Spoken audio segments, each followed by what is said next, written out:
11 de la mañana, 10 grados la temperatura en la ciudad de Montevideo.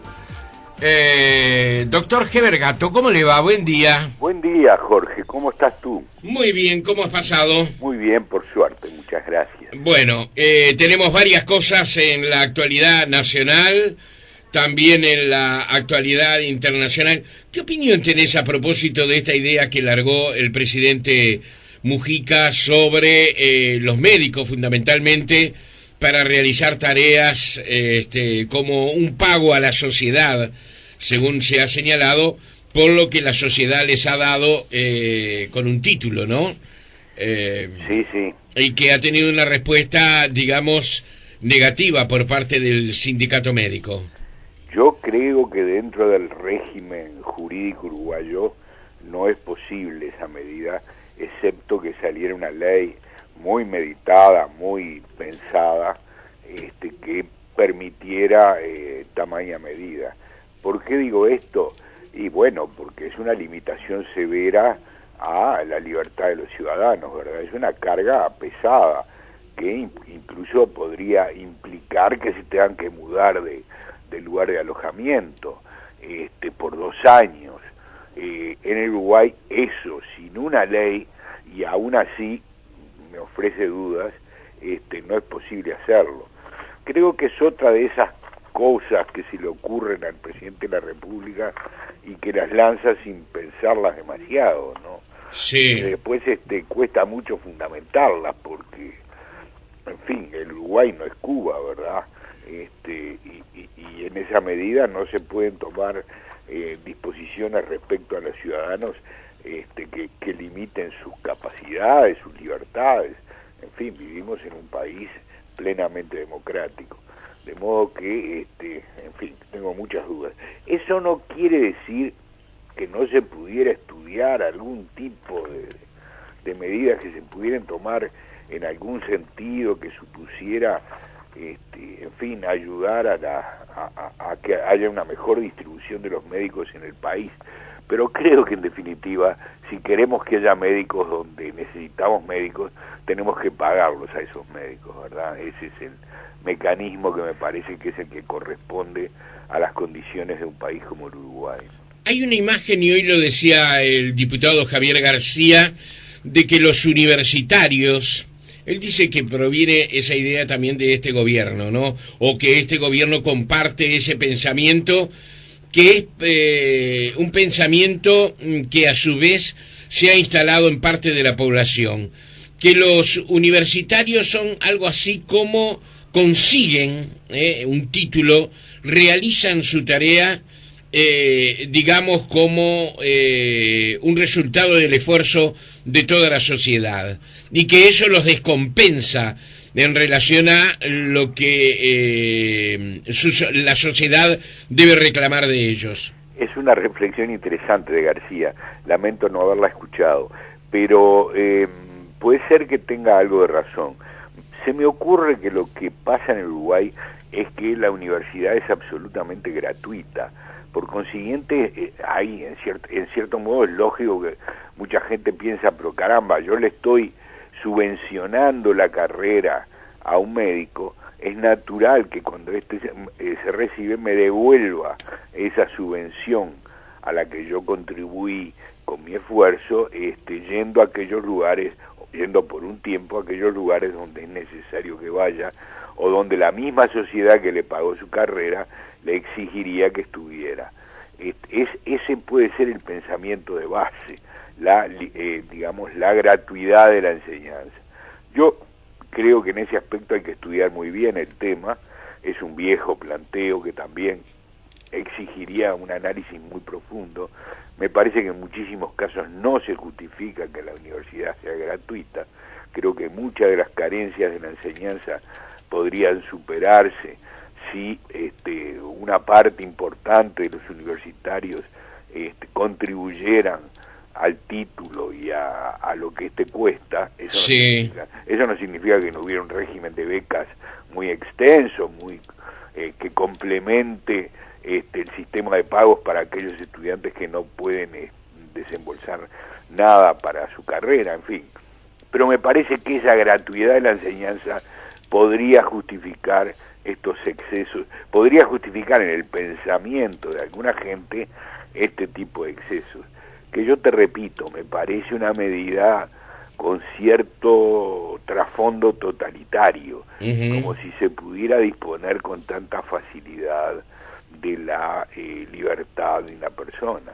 No es nada muy sencillo que mañana a una persona cualquiera la envíen 2 años a Tacuarembó a compensar los costos de su carrera, ¿verdad? Claro. De manera que, insisto, el tema me parece que no es posible practicarlo en el Uruguay. Incluso una ley, habría que ver qué constitucionalidad tendría esa ley. Así que bueno, me parece que eso es otra de, como dije antes, de esas ocurrencias que es mejor olvidarlas. Bien, nos instalamos en este tema tan complicado, ¿no?, que nos ha surgido en Haití. Qué tremendo, ¿no? Qué tremendo. Sí. Y cuánto daño le está haciendo al país esta situación, ¿verdad? Se está transmitiendo por todos los medios de comunicación en el mundo. El que está sufriendo y sufriendo mucho es el país en su totalidad. Somos todos los uruguayos los que estamos siendo juzgados, ¿verdad? De manera que la conducta irresponsable de 3 o 4 nos está dañando de un modo que es muy muy lesivo para el país. Este tema se conecta con la falta de responsabilidad de los funcionarios públicos, ¿no? Sí. Que se manejan, que rápidamente se habitúan a una situación, entran en prácticas corruptas, en rutinas corruptas y las mantienen. Y no me refiero solo a las Fuerzas Armadas fuera del país, me refiero al funcionariado público en general, que tiene una conducta poco deseable, ¿verdad? Acá las cosas llegaron a un extremo verdaderamente alarmante, en la medida que, como decía, comprometen la imagen del país en el exterior. De todos modos, las medidas que se han tomado me parecen las correctas. El hecho de haber sustituido al oficial que estaba al mando de las fuerzas en Port Salut me parece correcto. Me parece absolutamente necesario que se haga una investigación muy profunda, con todas las garantías del caso, por supuesto, pero muy profunda. Y no sé si intervendrá la justicia uruguaya o la justicia haitiana.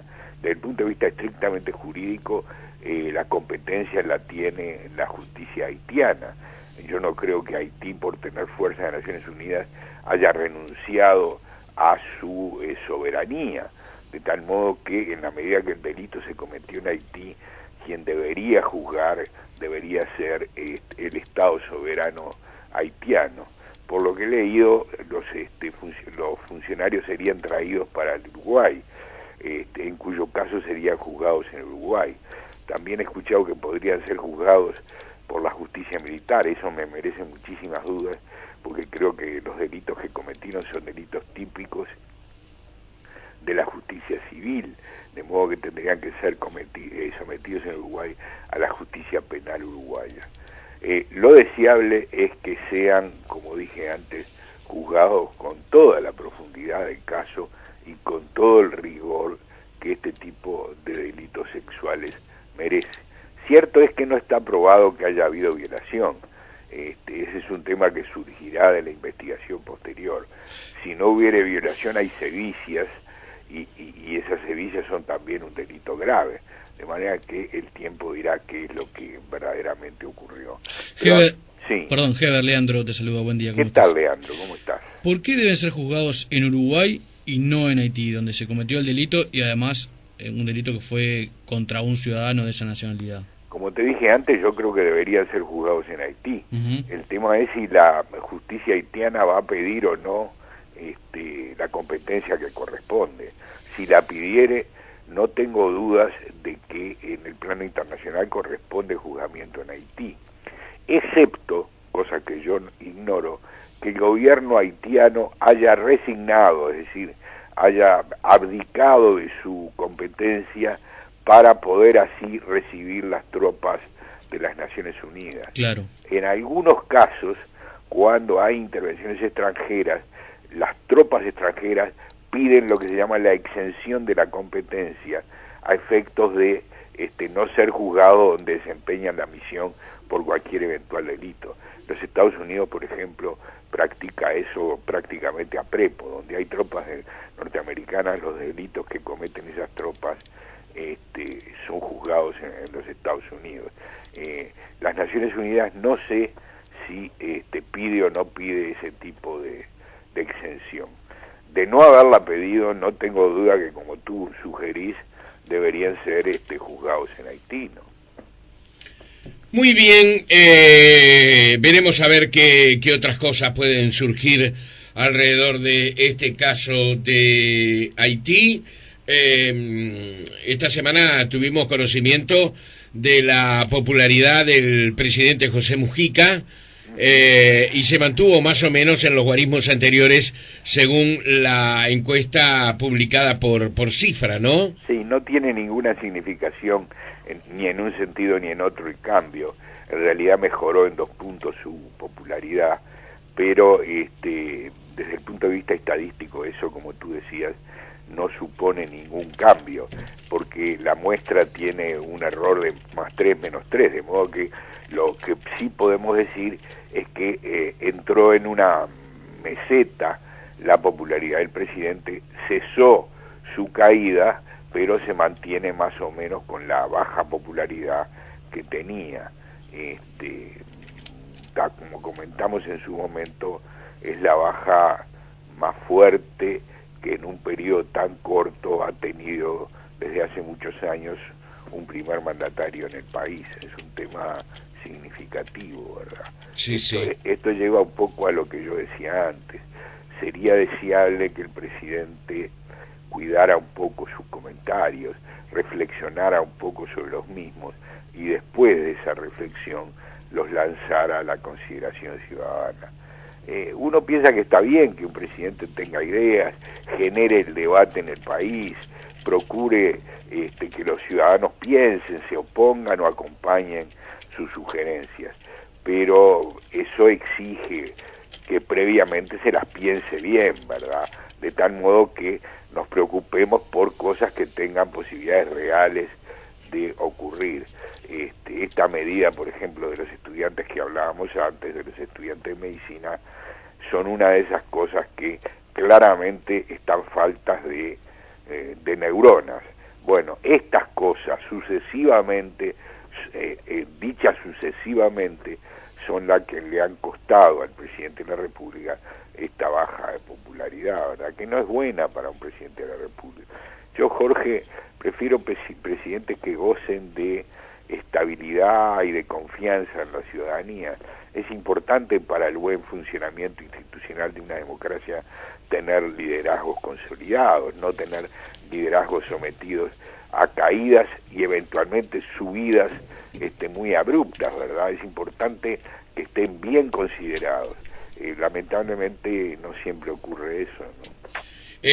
Gabriel dice que te iba a dar el saludo de despedida, Heber, pero Gabriel nos escribe para decirnos que pensó que podías hacer referencia hoy a, digamos, las reacciones que ha habido con respecto al fiscal Diego Pérez desde la clase política, más concretamente supongo las expresiones del presidente de la República, diciendo de la confianza que le merecen algunos de los implicados, también algunas reacciones dentro de la vertiente artiguista, sí, etcétera, etcétera. Si considerás, dice Gabriel, que eso es presión o no. Bueno, yo creo varias cosas, si me permitís, Jorge. La primera es que los fiscales, al igual que los jueces, no están libres del juzgamiento político y del juzgamiento ciudadano. Los políticos, en la medida que tienen la responsabilidad de que sus dichos tienen mucha resonancia, deberían ser particularmente cuidadosos cada vez que opinan de cualquier cosa que fuere,